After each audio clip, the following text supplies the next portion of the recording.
Now, you know, I'd be embarrassed to show these to somebody who actually makes dies.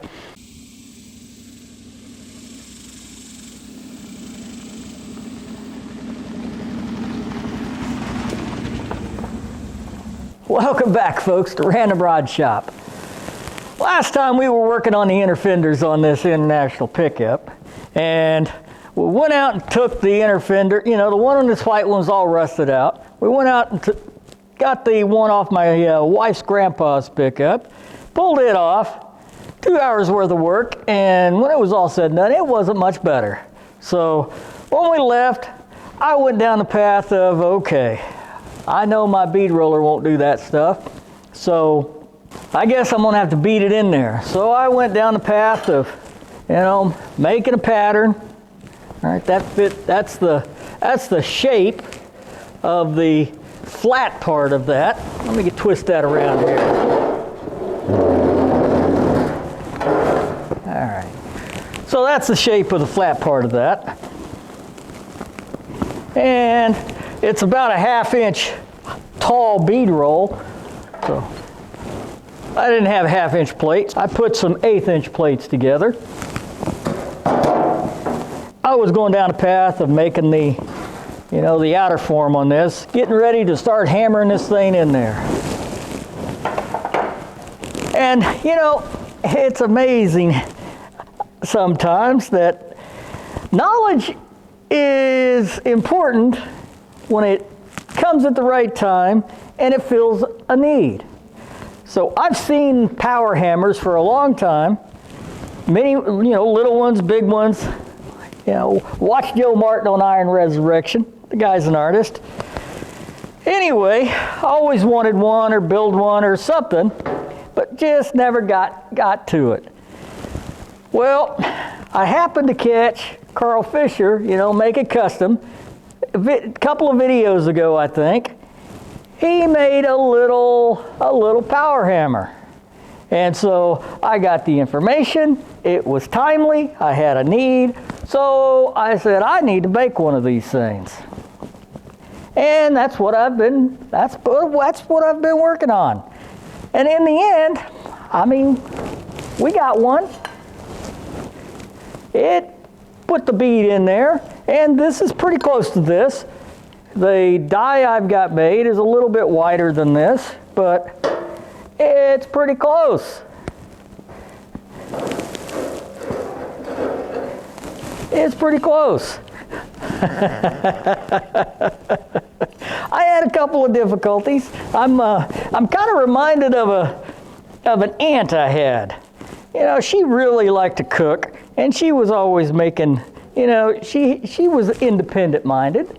And so I was over there one time and she was just raising hell. She was like, man, I made this and it doesn't taste anything like it's supposed to taste. And, you know, I'm listening, and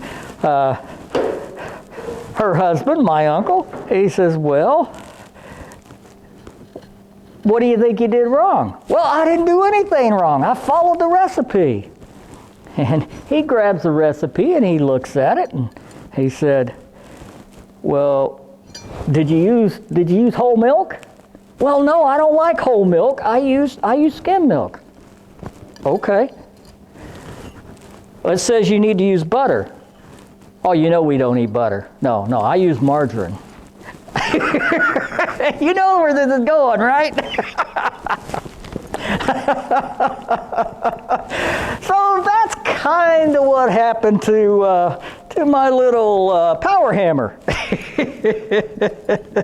This is a big bead for a little power hammer, and given that you use you use an air hammer, the way the air hammer works is the tool that's in the end of the air hammer actually needs to contact the little hammer on the inside to kind of push it up. Otherwise, it doesn't like to work. I think, let me get it out and I'll show you. Okay, so I charged up the little pancake air compressor, and it's all plugged in. it don't hammer. You got to put the tool in, and as near as I can tell, it's got to be within about 1/8 of an inch, but it really likes to be all the way down. So here's what happens.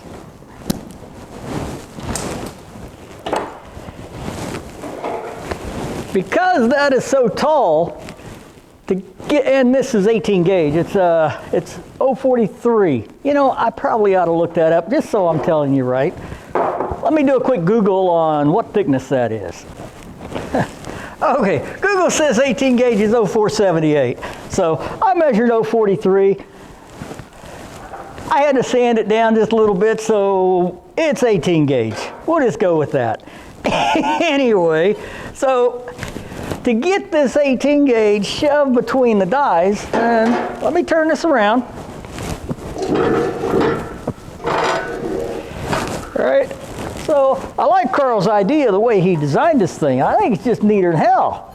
So the problem is to get this up high enough, to start it, you got to raise the die up quite a bit. That means you got to have the gun up. As soon as you make the first pass through there, the gun stops hammering because you got too much clearance, right? Because it's all gravity. Once the arm stops going down, then that drops down too far, and it doesn't activate the hammer. So you need to basically loosen the bolts, drop it down, run it through again, loosen the bolts, drop it down. And it's all a result of the fact that that is a big die. Or I'm sorry, that's a big draw on this thing. Now, the upside is my little pancake air compressor, and you know, this is my dad's air hammer. This thing's got to be 35, 40 years old at least. It really didn't have a problem whopping out this 18 gauge metal, right? So with regard to design, I think Carl did a pretty good job here. However, for what we need to do, I need to come up with a way to adjust the gun sequentially, right, or progressively, so that every time we run it through, I can, screw it or have a foot feet. I don't know. I haven't figured it out yet. But this takes a long time. I am happy it worked, though. Let me walk you through what I did. I did a couple of things different. Right off the bat, you can see, I didn't make it out of one piece of steel. I don't have any new steel, so went scrounging for scraps. This is a 6-inch C-channel. Had a piece 1/2-inch plate. Already had some threaded holes in the top of my little workbench here, so I just drilled the holes, bolted the plate down, welded the C-channel on. This is a thin wall square tubing. It's 1/8 inch. This bar assembly here, did this just a little different because I like the idea of being able to get those dies out without taking the gun out. So let me grab a wrench, I'll show you.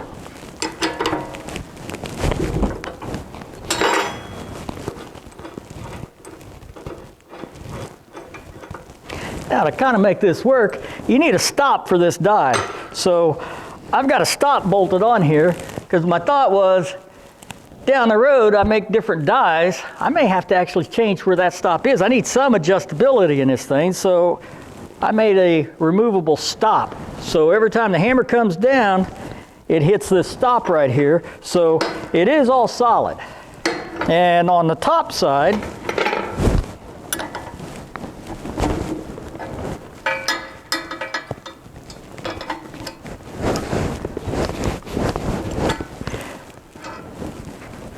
the top die is pretty well contained. So there's a U-shaped pocket here, piece of 1/2-inch plate that the hammer hits on, and this butts up next to on the bottom of that plate. So this is the trick on the dies in terms of the way I've made this is you gotta get this square, right? However you cut your die, your mating surfaces. Whoop, did I get that right? There we go. You know, when you cut your die, you need this edge and this edge square to your die. Now, you know, I'd be embarrassed to show these to somebody who actually makes dies. We kind of sanded it down, we ground them. Didn't use anything more sophisticated than a than a flap disc, so, but it seemed to work out. We got a pretty good shape there. Now, this was freehand because I was still testing it out. I didn't put the foot pedal on it, so I was hanging on to the trigger and moving this thing. Without a doubt, it needs some way, it needs a two-handed approach so you can guide it. But that seems to work pretty good. So you can get the dies out without removing the gun, which I like a lot. Also, there's some adjustability in this bottom die. It really don't look as pretty, does it?